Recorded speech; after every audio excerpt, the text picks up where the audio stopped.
CM Chandrababu Naidu says this DSC has been most like transparent way they have conducted this exam. So what do you say on it? Because the issue is of national importance. The issue has a bearing on the plight of lakhs of people who have written this exam in the state of Andhra Pradesh. So I'll just give a background of this in English as well. See, the first thing is, as I had pointed out, there are approximately 5-6 points here that are relevant. I'll just spot out the highlights of these 5 or 6 important points so that you also understand how it has been conducted. See, the DSC question papers are to be prepared by SCERT, the State Council of Educational Research and Training, while the conduct of the examination is the responsibility of the DSC. DSC convener conducts the exam while the question papers are prepared by SCERT. This is the norm. Whereas, here in this particular case, Chandrababu Naidu ensured that both the responsibilities are given to one person. That is, the director of SCERT alone. This is the beginning of the entire scam. Then, another aspect which reeks of scam, going further, is this job should never be entrusted to outsourcing employees or outsourcing contract. Whereas, in this particular case, you have a situation where one such outsourcing employee involved in this process secured first rank in the social studies category in Krishna district and 6th rank in zone 2 in the TGT, that is trained graduate teacher Telugu examination. An outsourced employee working within the department secures first rank in the same very exam. And you know what the irony is? This person was not given the job. Why was his ID and his data removed? Why was his name removed from the merit list? The first merit list had his name. The second merit list, the name was removed. Why wasn't he invited for verification? And the worst part is, this person went to the court. And why did he go to the court? These people say this person did not turn up for verification of certificates, and that is why we could not give him a job. Somebody who scored first rank and somebody who's gone to the court. And these people say he did not turn up for verification. Whereas the reality is, his ID was removed, his data was removed, the merit list was changed. He was not even invited for verification. So now this is where the leak is clearly evident. Now, did the leak stop with one person? How many people actually obtained the question paper beforehand? Now, what is the extent of the leak? What is the extent of the scam? How much of money exchanged hands? Now, these details are to be probed into. Going further, which reeks of scam again, no merit lists were displayed. Usually it's a DSC, District Selection Committee, where the exams, where the onus is on the collectors, district collectors. The norm is the district collectors display these lists, the merit lists, the marks, the ranks, the cutoff, the roster, all these things are usually put up for public domain at the collector's office. First time, this person, in Chandrababu's regime, it was removed from public domain, it was removed from display. They have come out with a theory of centralized list. They have come up with an online theory. Somebody has any queries, somebody goes to the district collector, district office. There, the district collector, the district office says, no, we are not dealing with it. You go to the head office. The person comes to head office again. Head office says, we are not dealing with it. Go to the district. This kind of confusion was intentionally created. Third, which reeks of a scam once again, going further. Ultimately, the call letters were issued on a 1:1 basis, meaning one candidate was called for one vacancy. And yet, the candidates who were summoned had gone there, submitted their documents, showed their documents, and in spite of the fact that the documents were genuine, verified, yet they were not given a job.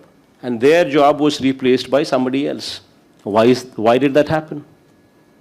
Whereas the Rule 20 of the recruitment process itself clearly says that after considering all the GOs in existence, all the rules in existence, after considering the merit, the cutoff, the ranks, and also considering vertical reservations and horizontal reservations, the lists should be selected. The finalized list should come out, and the call letters sent. In spite of that, now where and why were they not given the jobs? In spite of being called on a 1:1 basis, when their certificates were genuine. Now going further, these people have come out with a sports quota, which is yet another scam. Chandrababu Naidu replaced the earlier existing GOs, GO number 74, which was prevalent since 2012. Chandrababu Naidu replaced that existing 74 GO, the sports quota GO, through GO number 4 and through GO number 47. Both these GOs speak of the candidate selected in sports quota, the candidate getting a job through sports quota, need not even write DSC exam. This is the biggest scam.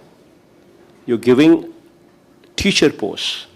People are selected to teach children in math, in Hindi, in Telugu, in social sciences, etc. and etc., without even having to go through a DSC exam. And the worst part is, the person who's sitting beside me, Durgaya, is a national games gold medalist. He was given, he was sent a call letter on 1:1 basis, and yet he was denied a job. The worst part is, jobs were given on participation basis. Forget about medals. All what is needed is participation. And you know where? Inter-district, inter-college, inter-universities. All what one had to do is participate. And you know what the worst part is? The association presidents for these games, the softball and the judo, are none other than TDP MLA. TDP MLA, Kuna Ravi Kumar is a softball association president. He is the one who gives the certificates, he is the one who authenticates. And then judo association president is none other than Telugudesam Party MP and Nara Lokesh's co-brother. And I forgot, Nara Lokesh is also the education minister. He is the education minister. And his co-brother is an MP and he is judo association chairman.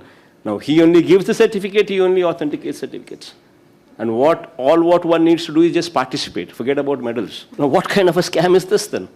Now the worst part is, after he had scrapped GO number 74 and issued GO number 4 and GO number 47, and after his people were recruited, then he shut the gates again, scrapping the very own GOs, that is GO number 4 and GO number 47, scrapping those very GOs by issuing GO number 23, GO number 26, and GO number 4 and GO number 47 were scrapped by GO number 23, GO number 25, and GO number 56. The gates are lifted, he brings people in, then again the gates are closed.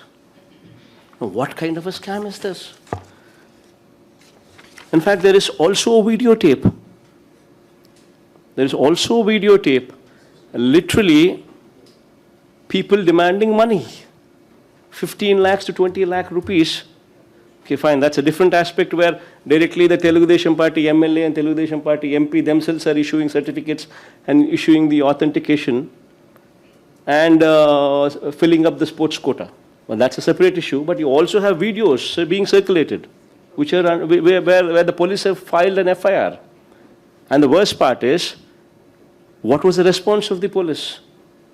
When somebody is demanding 15 lakhs, 20 lakhs, from candidates for allotting the posts, for giving the posts, the police just book a case, not even mentioning whose telephone number it is. They just say suspect. And then they give a station bail. They don't even arrest. They give a station bail. What kind of corruption is this? What kind of a scam is this? 16,000 posts, lakhs of people attend to this exam. People study for years together, put in their best effort to get a teacher job. And look at the scams going on here. And who is the minister? Chandrababu Naidu's own son, Nara Lokesh, is the education minister. And who is the chief minister? Directly Chandrababu Naidu himself. And who are the agencies who can probe into these? If Chandrababu Naidu is given the freedom to do so, it would be his own police, it would be his own officers who report to him. Then how does one get justice? So it's very important that to instill confidence in the minds of the people, especially in the state of Andhra Pradesh, that a CBI inquiry should be brought in so as to instill confidence in the minds of the people in the state of Andhra Pradesh. This is the scam. Now, I've shown you all the evidences. I put forth literally all the GOs, all the videos, all the call letters. I put forth all the GO, everything. With all evidences, this document is being put forth. And if this does not warrant a CBI inquiry, then what does? And this is the merit list. You see this merit list? It's been changed at their will, at their fancy. The first list says the outsourced employee is rank number 1. In the second list, there is no name. Name has been changed. Name has been removed. And the outsourced the outsourced employee goes to the court.